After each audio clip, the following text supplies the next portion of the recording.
આષાઢી બીજના રોજ દર વર્ષે ભગવાન જગન્નાથ, ભાઈ બલભદ્ર અને બહેન સુભદ્રા સાથે રથયાત્રા જે નીકળતી હોય છે એમાં ભક્તોને દર્શન આપતા હોય છે। કોરોનાના કારણે ગયા વર્ષે રથયાત્રા રદ કરવામાં આવી હતી, પણ આ વર્ષે રથયાત્રા કેટલીક જગ્યાઓ નીકળવાની છે, પણ અમદાવાદમાં તો નીકળવાની છે, સુરતમાં નથી નીકળવાની। કેટલાક નિયમો હતા જે ઇસ્કોન મંદિરને અનુકૂળ નહોતા, એટલા માટે એ લોકોએ સામેથી પોલીસને કહી દીધું છે કે એ રથયાત્રા નથી કાઢવાના છે આ વર્ષે। તો હું અત્યારે ઇસ્કોન મંદિર છે જે સુરત જહાંગીરપુરા વિસ્તારમાં આવેલો છે ત્યાંની આપને તસવીરો બતાવું છું। આ ઇસ્કોન મંદિર છે અને ત્યાંથી જ દર વર્ષે એક મોટી રથયાત્રા નીકળતી હોય છે અને એમાં હજારો ભક્તો ભગવાનના દર્શન કરતા હોય છે। પણ કોરોનાની જે અસર છે આ વર્ષે કેટલીક જગ્યા છે, કેટલીક જગ્યા નથી। અસર મીન્સ કે યાત્રાની અસર વાત કરીએ, અમદાવાદમાં કોરોનાની અસર જે છે યાત્રા પર નથી પડી રહી છે, પણ સુરતમાં પડી રહી છે ને એટલા માટે ઇસ્કોન મંદિર પર આપ જે રથ જોઈ શકો છો આની પૂરી તૈયારી હતી, રથયાત્રા નીકળવાની હતી, પણ હવે નથી નીકળવાની। એટલે રથ અહીંયા આપણે જોઈ શકો છો પાર્કિંગમાં અહીંયા ઊભો છે અને અહીંયા મહારાજ છે, એમની સાથે આપણે ચર્ચા કરીએ તેઓ શું કહી રહ્યા છે। પ્રશાસને એમની સામે શું શરતો મૂકી હતી, શું એ પાલન નથી કરી શકતા। महाराज जी पहले अपना परिचय दीजिए। हरे कृष्णा, मेरा नाम सचिसुत कुमार दास, मैं इस्कॉन मंदिर जहांगीरपुरा से बोल रहा हूँ। क्या शर्तें थी पुलिस प्रशासन की आपके सामने? क्यों आपने तो तैयारी कर ली थी, रथ सब निकलने वाला था, रथ यात्रा होने वाली थी, फिर ऐसा तो क्या हुआ कि आपको रथ यात्रा कैंसिल करनी पड़ी? देखिए, परंपरागत जो हमारा रूट है तो वो स्टेशन से इस्कॉन मंदिर जहांगीरपुरा तक करीब 17 किलोमीटर था, पर यह साल कोरोना था तो हम लोग ने भी समझ गए, तो सरकार को हमने निवेदन किया था गुजरात गैस सर्कल से कम हमको परमिशन दीजिए, पर वो लोग राज़ी नहीं हुए।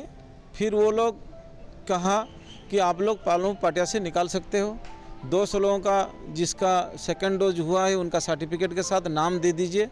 तो हमने नाम और सर्टिफिकेट दे दिए, वो सारे सब दे दिए थे।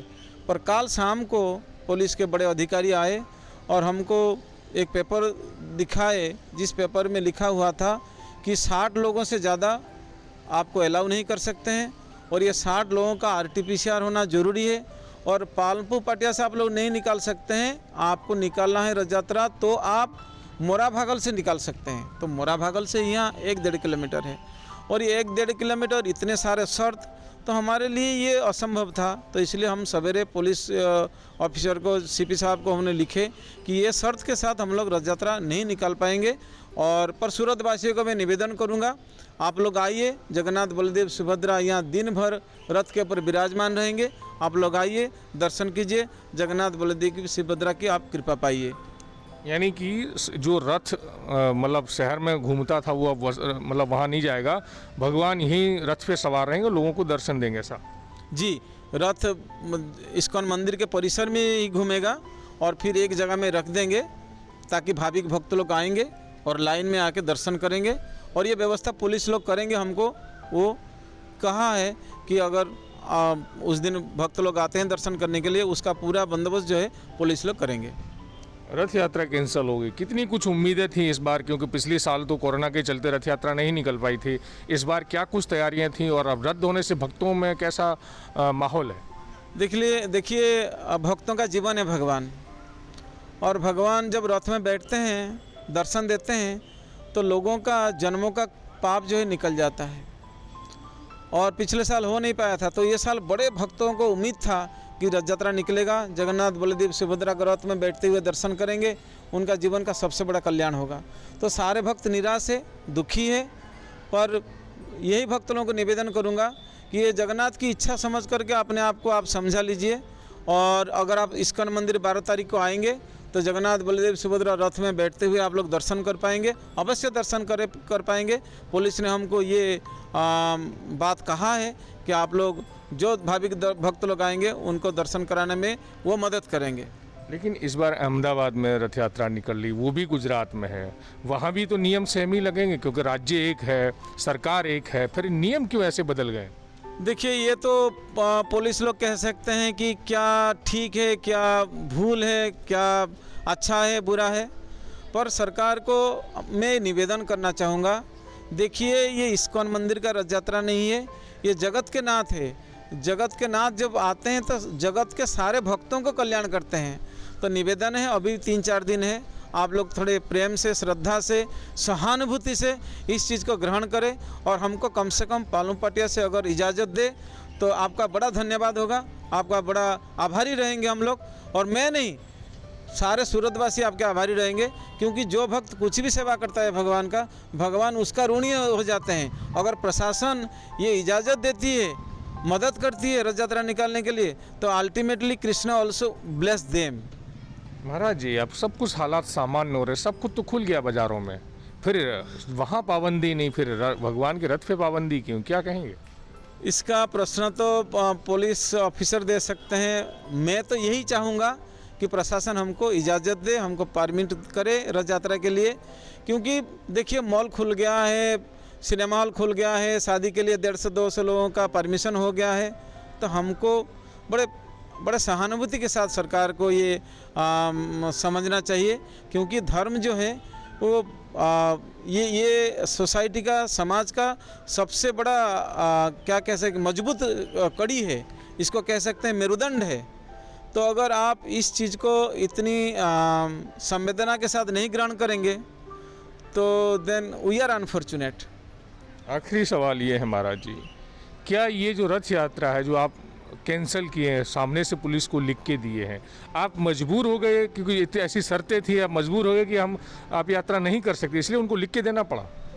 देखिए, शर्त हमारे लिए असंभव था पालन करना, तो हम लोग प्रशासन के साथ मिल के रहना चाहते हैं। कोई प्रकार की उनसे कोई भेदभाव या कोई प्रकार की कोई उनकी अगेंस्ट में जाना हम पसंद नहीं करते हैं, क्योंकि मंदिर में रहते हैं।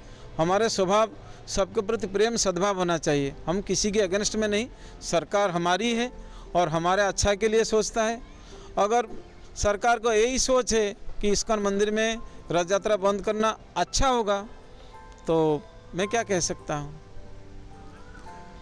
બિલકુલ શબ્દો ઘટી જાય છે મહારાજ પાસે, અને હું આજે રથ ફરીથી આપને બતાવી દઉં છું। અને આ જ પ્રકારે સુરત શહેરમાંથી 14 જગ્યાથી, અંદાજે 14 જગ્યાથી રથયાત્રા નીકળતી હોય છે, પણ સુરત ઇસ્કોન મંદિરની જે યાત્રા છે એ મુખ્ય રથયાત્રા હોય છે, અને એમાં હજારોની સંખ્યામાં લોકો દર વર્ષે જોડાવતા હોય છે। પણ હાલાકી કોરોનાનો સમય ચાલી રહ્યો છે અને અહમદાબાદમાં તો રથયાત્રા થવાની છે, પણ એ જ રાજ્ય છે, એ જ પ્રશાસન છે, અહમદાબાદમાં રથયાત્રા થવાની છે, પણ સુરતમાં પરમિશન એમ કહી શકાય કે એ પ્રકારની શરતો મૂકવામાં આવી છે કે ઇસ્કોન મંદિર એનું પાલન ના કરી શકે, અને એ શરતોના અધીને એ લોકોએ જે રથયાત્રા છે કાઢવાની કેન્સલ કરી છે, રદ કરી છે હાલ પૂરતી।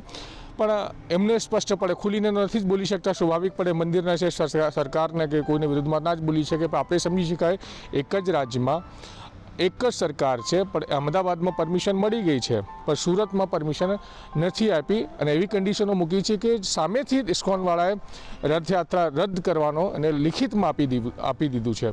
હવે હું આપને એક ધર્મની રીતે બતાવું કે ભગવાન જગન્નાથ, ભાઈ બલભદ્ર અને બહેન સુભદ્રા સાથે અષાઢી બીજના રોજ દર વર્ષે આ જ રથ પર સવાર થઈને સુરતમાં નીકળતા હતા અને ભક્તોને દર્શન આપતા હતા। એક અજીબ કૃષ્ણમય માહોલ, ભગવાન જગન્નાથનું એક માહોલ સુરતમાં બનતું હતું, પણ આ વર્ષે કોરોનાના કારણે કહી શકાય, કેમ કે સરકારે, પોલીસ પ્રશાસને કોરોનાને આગળ રાખીને એમને જે શરતો મૂકી હતી ઇસ્કોનવાળા એનું પાલન ના કરી શકતા, તે રદ કરવામાં આવી છે। પણ અહીંયા મંદિરમાં વ્યવસ્થા કરવામાં આવી છે, મંદિરમાં જ આજ રથમાં ભગવાન જગન્નાથ ભાઈ બલભદ્ર સાથે, બહેન સુભદ્રા સાથે સવાર રહેશે અને અહીંયા જ ભક્તોને દર્શન આપશે, એવું મહારાજ શ્રીનું કહેવું છે।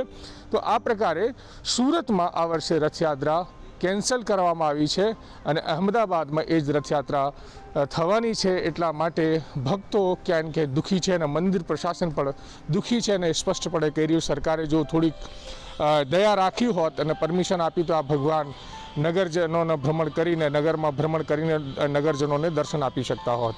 સંજય સિંહ રાઠોડ, ગુજરાત તક, સુરત।